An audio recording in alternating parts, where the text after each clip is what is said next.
Hello guys and welcome to the post match analysis of India versus England third test match day 5। जहां पे result तो हमें पता है, इंडिया टेस्ट मैच हार चुकी है, 2-1 से हम पीछे हो चुके हैं। बहुत मेहनत की इंडियन बॉलर्स ने, फिर बल्लेबाजों ने बची कुची कसर थी, सिर्फ 22 रन से हम हार चुके हैं टेस्ट मैच। बट क्या कुछ घटा 5वें दिन के खेल में, क्या कुछ घटा पूरे 5 दिन के टेस्ट मैच में, डिटेल में डिस्कस करेंगे। तो फटाफट से अपने फ्रेंड्स और फैमिली को ग्रुप में, चैट में, व्हाट्सएप पे, जहाँ भी आप चाहें वहाँ ये लिंक शेयर कर सकते हैं as we are live now. तो चलिए डिस्कस करेंगे 5वें दिन और चौथे दिन के अंत पे क्या कुछ हुआ था। तो हमें याद है चौथे दिन का जो खेल समाप्त हुआ था वो हुआ था शुभमन गिल के विकेट के बाद आकाशदीप सिंह आए थे। आकाशदीप सिंह एज नाइट वॉचमैन आए थे, बट उनका भी विकेट लेकर के गए थे ब्रेंडन कार्स। और वहाँ बेन स्टोक्स वहाँ पे आपको स्लेज करते हुए नजर आएंगे टॉप लेफ्ट कॉर्नर में। और उसके बाद सुबह का खेल भी खराब ही शुरू हुआ, जहाँ पे पंत का विकेट जल्दी गिरा, के राहुल फटाफट से आउट हो गए। फिर उसके बाद नीतीश कुमार रेड्डी का विकेट गिरना, करुण नायर का विकेट गिरना और उसके बाद वाशिंगटन सुंदर का विकेट गिरना। फटाफट से मैच रैप अप हुआ। जडेजा बुमराह ने एक आस जगाई थी, फिर जडेजा और सिराज ने एक आस जगाई हुई थी कि इंडिया अभी भी एक मैच जीत सकता है। But at the end of the day England test match 2-1 से जीत चुका है, 2-1 से लीड ले चुका है, लॉर्ड्स टेस्ट मैच जीत चुका है और प्लेयर ऑफ द मैच बने हैं Ben Stokes. But fragment by fragment देखेंगे कि क्या कुछ घटा है पूरे दिन में। तो चलिए करते हैं शुभारंभ इस गजब के पोस्ट मैच एनालिसिस का, जहां 5वें दिन का एनालिसिस होगा और 5वें दिन का खासकर शुरुआत करेंगे क्या हुआ था। तो भाई, जो मैं बोल रहा हूँ ना, तीसरे दिन का जो लास्ट एग्रेशन था ना 1 ओवर का, वो इंडिया पे भारी डेफिनेटली पड़ा है। क्योंकि क्या होता है, मैं आपको बार बार बोल रहा हूँ, विराट कोहली वाला एग्रेशन तो सीख लिया, बट अग्रेशन में वो और उभर के आते थे और तगड़ा परफॉर्मेंस करते थे, वो अभी बाकी है। वो सीखना बहुत मुश्किल है और वही लेजेंडरी प्लेयर बनाता है विराट कोहली को। क्योंकि वो अग्रेसिव अप्रोच तो रखते थे, फील्ड पे बहुत अग्रेसिव थे, बट जब उनको कोई स्लेज करने आता था, उनका और पॉजिटिव गेम निकल के आता था और डिटर्मिनेशन आते थे और फोकस्ड हो जाते थे वो। बट टीम इंडिया की तरफ से जस्ट ऑपोजिट हुआ। शुभमन गिल थोड़ा ओवर कमिट हो रहे थे, लेट हो रहे थे पिछले तीसरे दिन के, चौथे दिन के खेल खत्म होने के बाद जो हमने देखा था, और वो स्लेजिंग को झेल नहीं पाए, सीधी सीधी बात। तो ये भी चीज़ होती है, स्लेजिंग झेलनी भी आनी चाहिए, जो कि थोड़ी सी नर्वसनेस के शिकार हो गए थे शुभमन गिल। उसके बाद क्या होता है, ऋषभ पंत बहुत सॉलिड डिफेंस कर रहे होते हैं, और होता क्या है ना, जब आपके बैट के एंड पे टो पे बॉल लगती है ना, तो आपको शॉक लगता है। तो एक दो बार उनको शॉक भी लगा, उनकी उंगली पे चोट थी, तो वो शॉक को महसूस कर रहे थे, तो कैसे भी करके बस डेड डिफेंस करने का ट्राई कर रहे थे। बट वो कब तक चलता, वही बात थी। और टीम इंडिया 193 को खुद ही 250 बना ले गई। क्योंकि जब के राहुल और पंत बैटिंग कर रहे हैं, तो आपको स्ट्राइक रेट मेंटेन रखना पड़ेगा, थोड़े रन तो बनाने पड़ेंगे। आप सिर्फ 50-60 रन बनाने का नहीं सोच सकते एक सेशन में, आपको ज़्यादा रन बनाने का ट्राई करना चाहिए था, जो कि बिल्कुल नहीं देखने को मिला। ऋषभ पंत थोड़ा सेटल होने में टाइम ले रहे थे, वहीं के राहुल को था कि भाई मैं थोड़ा और टाइम ले लूँ, उसके बाद मैं शॉट्स खेलूँगा। होता क्या है, स्कोर बोर्ड वहीं का वहीं रहता है और ऋषभ पंत का विकेट गिरता है और वो बॉल कट के बहुत तेज़ी से बाहर की ओर निकलती है। जॉफ्रा आर्चर क्या करते हैं, उनकी अगर आप ये इन स्विंग के लिए सीम, अगर आपको शायद उल्टा एंगल दिख रहा होगा, अगर मैंने इन स्विंग के लिए शाइन अंदर रखी हुई है मेरे एंड से, तो बॉल अंदर जानी चाहिए, बट उनकी बॉल बाहर निकाली उनने वो वाली बॉल, और कट के सीधी हो गई वो बॉल। वो बॉल जानी चाहिए थी अंदर, कट के सीधी हो गई और ऑफ स्टंप पे जाके लगी ऋषभ पंत के, और वहाँ ऋषभ पंत का विकेट गिरना बहुत क्रूशल था। क्योंकि हमने 58 पे 4 थे, हमें बड़ी पार्टनरशिप की ज़रूरत थी, जो कि फिर से नहीं आती है। और हम जितने भी फैंस होते हैं, हमारा दिल फिर से टूटा था, क्योंकि ऋषभ पंत से हमने उम्मीद लगाई थी, क्योंकि वो एक्स फैक्टर हैं, मान लिया। बट हमने ज़्यादा ओवर एक्सपेक्टेशन भी रख लेते हैं कभी कभी किसी प्लेयर पे, कि भाई ये तो पक्का रन बना देंगे, बट हर दिन हर प्लेयर नहीं चलेगा, यही सिखाता है हमें क्रिकेट। वही देखने को मिला। ऋषभ पंत आउट होते हैं, के राहुल आउट होते हैं, और जब करुण नायर, वाशिंगटन सुंदर आउट होते हैं, तो भाई हालत ही ख़राब हो जाती है टीम इंडिया की। क्योंकि 87 पे 7 हो जाता है, 82 पे 7 हो जाता है, और फिर दिखाया जाता है मकलम को, जो कि जो रूट और बेन स्टोक्स को बोल रहे होते हैं, भाई क्राउड को थोड़ा पिकअप करवाओ, इनको और शाउट करने दो और हुटिंग करने दो, इंडिया को 12th मैन से और दबाने का ट्राई करो। तो वो देखने को मिला था यहाँ पे ब्रेंडन मकलम से। और थोड़ी बातचीत करते रहो, ऐसा बोला है कि थोड़ी स्लेजिंग भी जारी रखो, ताकि इंडियन जो middle order, lower middle order है, उनका ध्यान क्रिकेट से ज़्यादा स्लेज को ध्यान देने में चला जाए और उसी के थ्रू विकेट मिल जाए। तो ये भी एक टैक्टिकल मूव किया था इंग्लैंड ने। उसके बाद मैच धीरे धीरे आगे जाता है। मेरे बहुत उम्मीद थी कि भाई नीतीश कुमार रेड्डी और जडेजा अच्छा खेलेंगे, बट वो फिर से नहीं आता है। और जो मैं आपको बोल रहा था, 9 रन पे पंत आउट होते हैं, 39 पे आउट होते हैं के राहुल, 0 पे आउट होते हैं वाशिंगटन सुंदर। वाशिंगटन सुंदर की मेरे को लगता है अब कोई ज़रूरत नहीं है भाई इस टेस्ट सीरीज़ में, इससे अच्छा कुलदीप यादव को खिला लो, वो ज़्यादा इंपॉर्टेंट है। और मैं एक और चेंज अब देखना चाहता हूँ, करुण नायर को दे दिया क्रिकेट ने एक मौका, अब सीधा सीधा साई सुदर्शन हमें चाहिए, क्योंकि 3 नंबर मोस्ट स्टेबल प्लेयर होना चाहिए।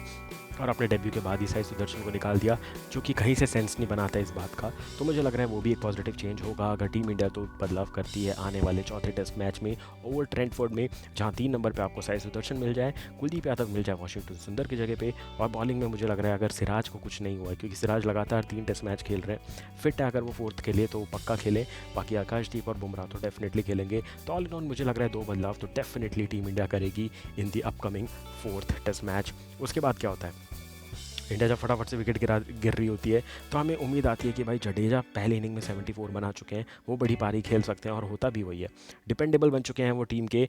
और उस डिपेंडेबिलिटी को तोड़ने के लिए ब्रेंडन कार्स फिर से शुरू हो जाते हैं। एक शॉट आया था जहाँ पे कट खेला था जडेजा ने, डबल भागने के लिए कॉल दिया था, वो बॉल की तरफ देख रहे थे, बट ब्रेंडन कार्स सामने आए उनके रन भागने पे और पूरा कंधे पे हाथ डाल के रोका है उनको, और ऐसा दिखा रहे थे कि भाई मेरे साइड से भाग के जाओ, मेरे पास से क्यों भाग के आ रहे हो। बट गलती थी वहाँ पे ब्रेंडन कार्स की। इसका बदला जडेजा डेफिनेटली लेंगे जब अपना 1.5 मिनट का ओवर डाल के जाएंगे ना, जब कभी बैटिंग करने आएंगे ब्रेंडन कार्स, तो जडेजा उनको पक्का से तंग करने वाले हैं, इसका बदला सूद समेत लेने वाले हैं, ये तो गारंटी है। क्योंकि आप स्लेज करो, जो करना करो, वर्बली करो, जो करना करो, बट ये फिजिकल टच था, प्लस फिजिकली आपने ऐसा रिस्ट्रिक्ट किया था प्लेयर को कि वो डबल ना भाग सके, और उस डबल के दौरान अगर वो रन आउट होते तो मैच और भी जल्दी ख़त्म हो सकता था, या फिर रिजल्ट बदल जाता। रिजल्ट तो क्या ही बदलता, इंडिया हारी था ही, बट बहुत जल्दी हो जाता वो सब। तो ये गलती थी मेरे हिसाब से ब्रेंडन कार्स की। उसके बाद आती है सॉलिड पार्टनरशिप, जहां 1 घंटे 41 मिनट खेलते हैं, जसप्रीत बुमराह सिर्फ 4 रन बनाते हैं, 5 रन बनाते हैं, 54 गेंद खेल के जाते हैं, तो बहुत इंपॉर्टेंट काम होता है। जडेजा 42 पे खेल रहे थे उनके साथ, बहुत तगड़ी पार्टनरशिप होती है, 48 रन बचते हैं, बट वही होता है ना, जब कॉन्सेंट्रेशन लैप्स होता है तो कुछ भी हो जाता है मैच में।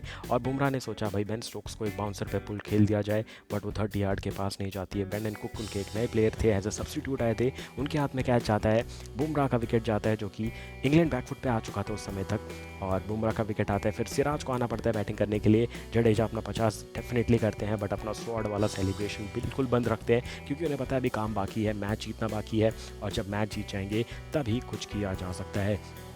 उसके बाद बात करेंगे जडेजा की हाफ सेंचुरी आई, और उसके बाद एक तरफ से तारीफ़ कर दो भाई सिराज की भी, कमेंट सेक्शन में पढ़ रहा हूँ भाई, सिराज की तारीफ़ बनती है।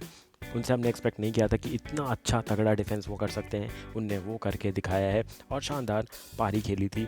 और वो डिफेंस का वो जो बोल्ड हुआ है ना, वो भाई सबको याद रहेगा भाई, पूरा डिफेंस किया उनने, बॉल रिवर्स स्पिन होके जाके लग गई विकेट पे, जो कि rarest of the rare moment होता है, वो मिला है हमें इस क्रिकेट में। और क्रिकेट ये सिखाता है भाई कभी भी गेम पलट जाएगा, कहीं भी घूम सकता है मैच, आपको अपनी स्टेबिलिटी मेंटेन रखनी पड़ेगी।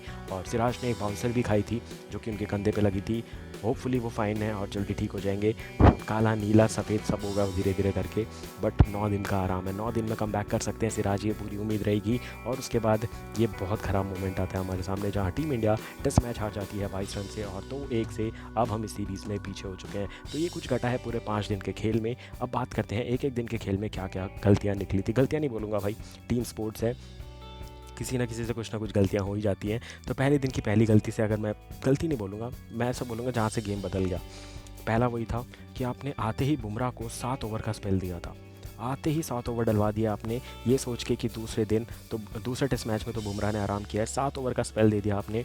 सिराज की पिटाई हो रही थी, आकाशदीप थोड़ा ज़्यादा विकेट के पीछे भाग रहे थे, और आपने पहला चेंज जो किया, नीतीश कुमार रेड्डी को जो लाए, वो बहुत पॉजिटिव था, क्योंकि फटाफट से वो 2 विकेट लेकर के गए थे एक ही ओवर में, वो बहुत पॉजिटिव इंटेंट था, वहाँ गेम बदला। फिर ऋषभ पंत का रन आउट तो सबको याद रहेगा भाई, वहाँ टीम का प्लान था 50 से 100 रन की लीड लेना, जो कि शुभमन गिल ने पोस्ट मैच प्रेजेंटेशन में भी बोला और प्रेस कॉन्फ्रेंस में भी बोला कि केएल और पंत की जब पार्टनरशिप चल रही थी तो हमें उम्मीद थी कि भाई 100 की तो लीड ले लेंगे, क्योंकि चौथी पारी में हमें बैटिंग करनी है, हमें चेस करना है, तो हम जितना बड़ा स्कोर बना दें उतना अच्छा है, बट वो हो नहीं पाया। वहाँ से मैच पलटा, और जडेजा जब एक तरफ से खेल रहे थे उनको कहीं से सपोर्ट नहीं मिला, वॉशिंगटन सुंदर आउट हो गए, नीतीश कुमार रेड्डी आउट हो गए, फिर बुमराह सिराज और बाकी बॉलर से तो हमें ज़्यादा उम्मीद नहीं थी, बट फटाफट से टीम इंडिया पहली इनिंग में इंग्लैंड के बराबर वाले स्कोर पे ही आउट हो जाती है, वो एक गलती बराबर ही हो जाती है, 387 तक ही पहुंचते हैं। फिर 1 इनिंग शूट आउट बन जाता है यहाँ पे, 193 पे रोकने का काम इंडिया ने बहुत तगड़ा किया था, जहाँ इंडियन बॉलर्स पूरी तरीके से फॉर्म में नज़र आ रहे थे। और वहाँ अगर आपको याद हो, 25-22 के रन आए थे और इंडिया 22 रन से टेस्ट मैच हारी है।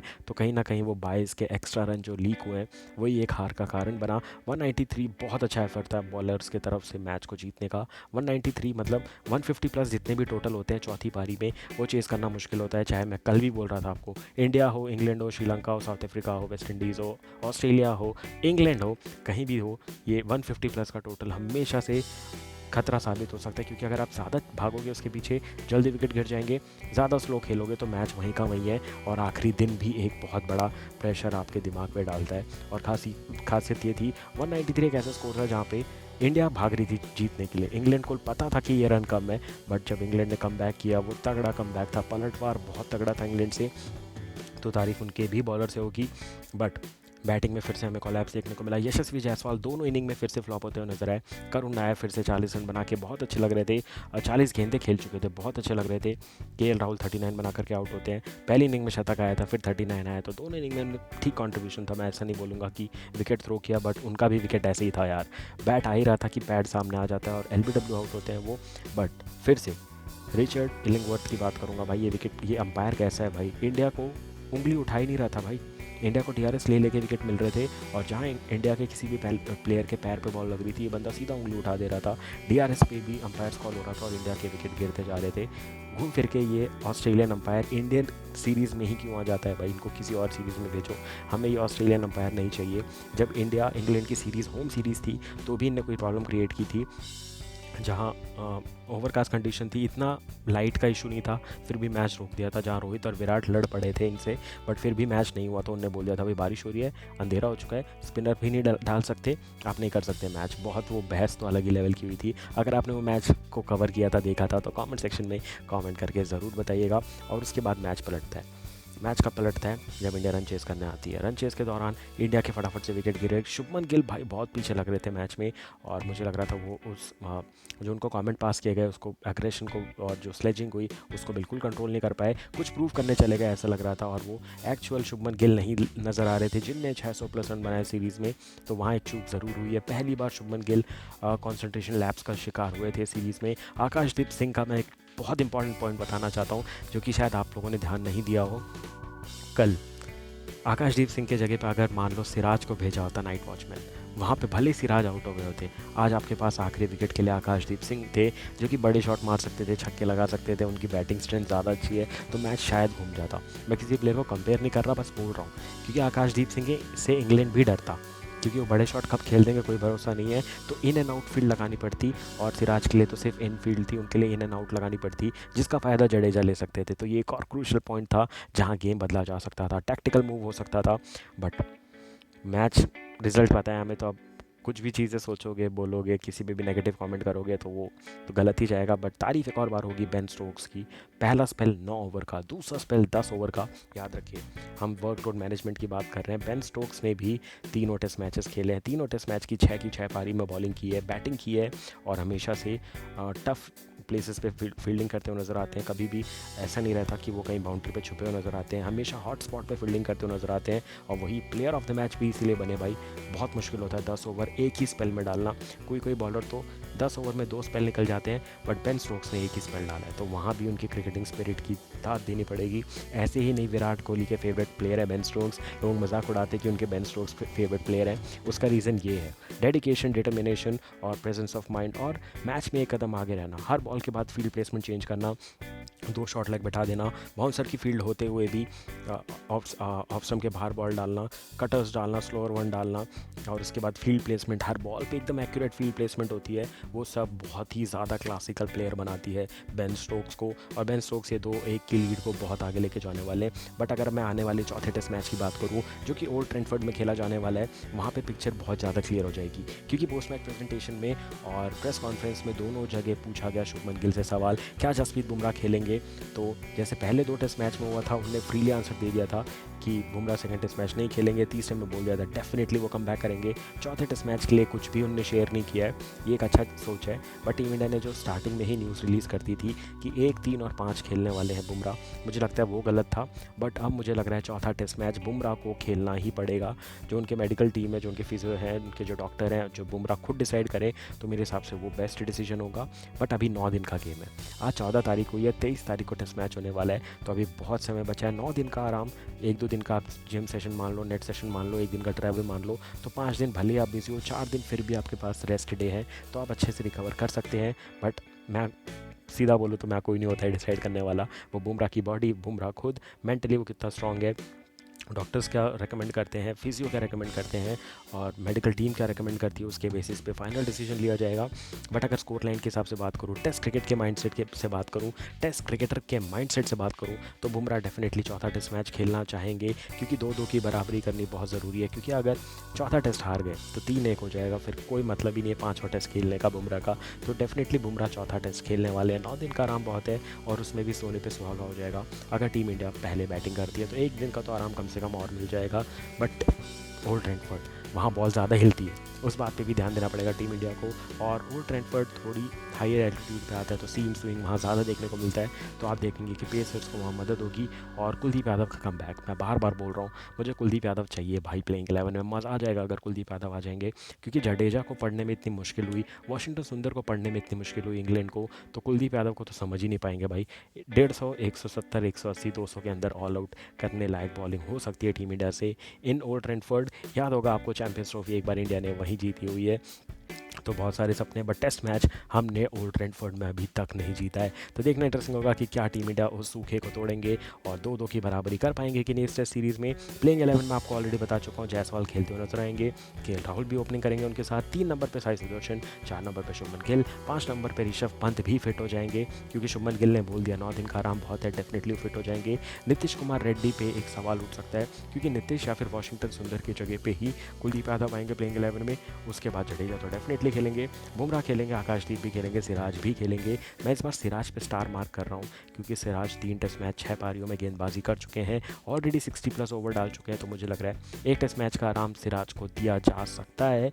और उनकी जगह पे फिर प्रसिद्ध कृष्णा को खिलाया तो दिक्कत हो सकती है, फिर शार्दुल ठाकुर एक ऑप्शन है, और उसके अलावा अर्शदीप सिंह भी है, जो कि लेफ्ट आर्म पेसर के साथ नजर आ सकते हैं। अर्शदीप सिंह मुझे लग रहा है उनका डेब्यू हो जाए तो मज़ा आ जाएगा, क्योंकि ओल्ड ट्रैफर्ड में स्विंग भी होती है, प्लस लेफ्ट आर्म बॉलर नहीं है इंडिया के पास, और थोड़े एक अलग वेरिएशन के साथ आप खिलाना पड़ेगा इंग्लैंड को, क्योंकि इंग्लैंड को पता चल गया भाई इनके पास यही पेस बैटरी है, इसी से बॉलिंग होने वाली है, तो थोड़ा एक एक्सपेक्टर लाना पड़ेगा बॉलिंग में, जो कि अर्शदीप सिंह करते हुए नजर आ सकते हैं। तो 2 चेंज डेफिनेटली होंगे, तीसरा चेंज फोर्स चेंज होगा। और अब मैं बात करूँ अगर इंग्लैंड की, बेन डकेट, जैक क्रॉली, वहाँ कोई बदलाव नहीं होगा। 3 नंबर पे ओली पोप, वहाँ कोई बदलाव नहीं होगा। 4 नंबर पे जो रूट, वहाँ कोई बदलाव नहीं होगा। 5 नंबर पे हैरी ब्रूक, वहाँ कोई बदलाव नहीं होगा। 6 नंबर पे बेन स्टोक्स, वहाँ कोई बदलाव नहीं होगा। 7 नंबर पे जेमी स्मिथ, वहाँ भी कोई बदलाव नहीं होगा। फिर 8 नंबर पे चलो मैंने आर्चर को रख दिया, आर्चर लगातार 2 टेस्ट मैचेस तो खेलने वाले हैं। ब्रेंडन कार्थ पे सवाल हो सकते हैं कि अगर वो फिट है कि नहीं, क्योंकि उनने भी 3 टेस्ट मैचेस खेल लिए हैं। अगर वो फिट नहीं है तो गस एकिंस्टन है उनकी जगह पे, या फिर जॉश टंग वापसी कर सकते हैं प्लेइंग 11 में, ये 2 चीज़ हो सकती है।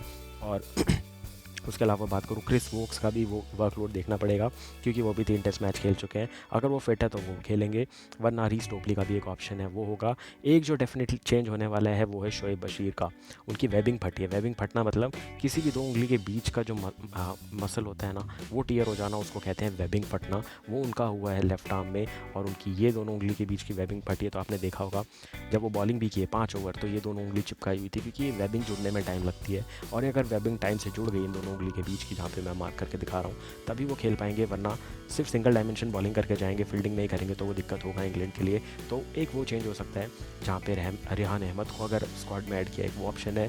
और उनके पास जो एक और स्पिनर थे उनको लाया जा सकता है, जैक लीच है उनके पास। उसके अलावा मुझे लगता नहीं कुछ खास ऑप्शन है इंग्लैंड के पास स्पिन ऑप्शन में, जिनके साथ वो कुछ ट्राई कर सकते हैं सीरीज़ में। 2-1 की बराबरी, 2-2 की बराबरी के लिए टीम इंडिया उतरने वाली है, तो तैयार हो जाइएगा 23 जुलाई से 4th टेस्ट मैच के लिए ओल्ड ट्रैफर्ड के लिए। कैसा लगा ये अपडेट, कैसा लगा ये post match analysis, comment section में कमेंट करके ज़रूर बताइएगा, और एक लाइक तो डेफिनेटली दे के जाइएगा। तो मिलूंगा बहुत जल्द आपसे आने वाले मैच के एनालिसिस और वीडियोज़ के साथ, तब तक के लिए thank you for watching, take care and bye bye.